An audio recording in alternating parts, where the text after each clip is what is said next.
Good morning students তোমরা সবাই কেমন আছো আশা করি তোমরা সবাই ভালো আছো। আমি কৌশিক স্যার আজকে আমি তোমাদের সঙ্গে আলোচনা করব জেনারেল নলেজ ভূগোলের 5টি প্রশ্ন ও উত্তর। তোমরা সবাই মন দিয়ে ভিডিওটি দেখবে। যারা আমার চ্যানেলে নতুন তোমরা আমার ইউটিউব চ্যানেলটিকে সাবস্ক্রাইব করে রাখবে এবং আমার আগের ভিডিওগুলি তোমরা একটু দেখে নেবে। চলো কথা না বাড়িয়ে আমি আমার ভিডিওটি শুরু করছি। পশ্চিমঘাট পর্বতের মহাবালেশ্বর শৃঙ্গ থেকে উৎপত্তি হয়েছে গোদাবরী, কাবেরী, কৃষ্ণা মহানদী। সঠিক উত্তর হবে কৃষ্ণা। কৃষ্ণা নদীর মোট দৈর্ঘ্য 1400 কিমি। পশ্চিমঘাট পর্বতের মহাবালেশ্বর শৃঙ্গ থেকে কৃষ্ণা নদী উৎপত্তি হয়েছে। নদীটি মহারাষ্ট্র, কর্ণাটক ও অন্ধ্রপ্রদেশ রাজ্যের মধ্য দিয়ে প্রবাহিত হয়েছে। কৃষ্ণা নদী মহাবালেশ্বর থেকে উৎপন্ন হয়ে দক্ষিণ পূর্ব দিকে প্রবাহিত হয়ে বঙ্গোপসাগরে পড়েছে। কৃষ্ণার প্রধান উপনদীগুলি হল কয়লা-ভার্মা, ঘাটপ্রভা, মালপ্রভা, ভীমা ও তুঙ্গভদ্রা।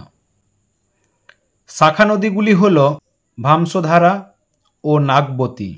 এর পরের প্রশ্ন, গোদাবরী নদীর দৈর্ঘ্য হল 1465 কিমি, 1400 কিমি, 805 কিমি, 858 কিমি। সঠিক উত্তর হবে 1465 কিমি।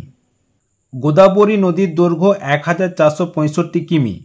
পশ্চিমঘাট পর্বতের নাসিক জেলার অন্তর্গত ত্রয়ম্বক সিংহ থেকে গোদাবরী নদীর সৃষ্টি হয়েছে।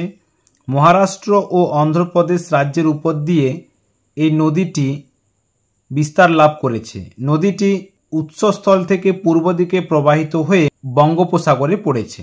গোদাবরী নদীর প্রধান উপনদীগুলি হল ইন্দ্রাবতী, প্রাণহিতা, মঞ্জরী এবং শাখা নদীগুলি হল গৌতমী, বশিষ্ঠ, বেনতেয়।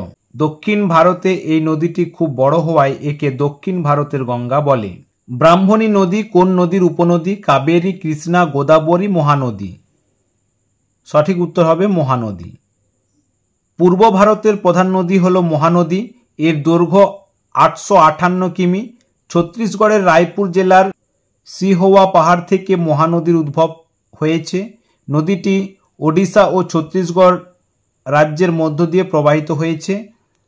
উৎসস্থল থেকে নদীটি পূর্ব দিকে প্রবাহিত হয়ে বঙ্গোপসাগরে পড়েছে।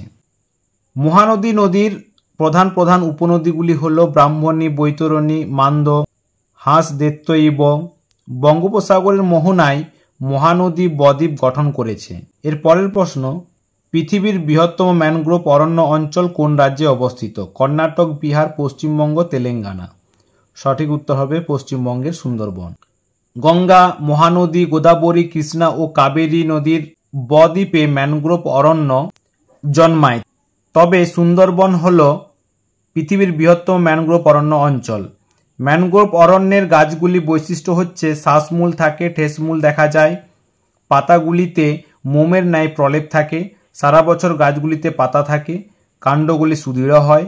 ম্যানগ্রোভ অরণ্যের উদ্ভিদগুলি হল সুন্দরী, গরান, গেওয়া, হেতাল, কেয়া, গোলপাতা প্রভৃতি। এর পরের প্রশ্ন দেখো, ভারতের কয়টি পদ্ধতিতে জলসেচ হয়? 2টি, 3টি, 4টি, 5টি। সঠিক উত্তর হবে 4টি। ভারতে 4টি পদ্ধতিতে জলসেচ হয়: পাতকুয়া, নলকূপ, পুকুর ও জলাশয়, খাল। পাতকুয়াটা কি? উত্তর ভারত, পাঞ্জাব, গুজরাট অঞ্চলে প্রায় 34% এলাকায় জলসেচ করা হয়। নলকূপ উত্তরপ্রদেশ, বিহার, পশ্চিমবঙ্গ, পাঞ্জাব, হরিয়ানা অঞ্চলে প্রায় 20% এলাকায় জলসেচ করা হয়। পুকুর ও জলাশয় তামিলনাড়ু, অন্ধ্রপ্রদেশ, কর্ণাটক, কেরালা প্রভৃতি অঞ্চলে 8% এলাকায় সেচ করা হয়। খাল গাঙ্গেয় সমভূমি, দক্ষিণ ভারতের নদী অববাহিকা অঞ্চলগুলিতে এর মাধ্যমে ভারতে 38% এলাকায় সেচ করা হয়। ঠিক আছে, 5টি প্রশ্ন আলোচনা করে দিলাম। এর পরে নেক্সট ভিডিওতে আমি আরও 5টি প্রশ্ন উত্তর আলোচনা করে দেব। সবাই ভালো থাকবে, সুস্থ থাকবে। টাটা।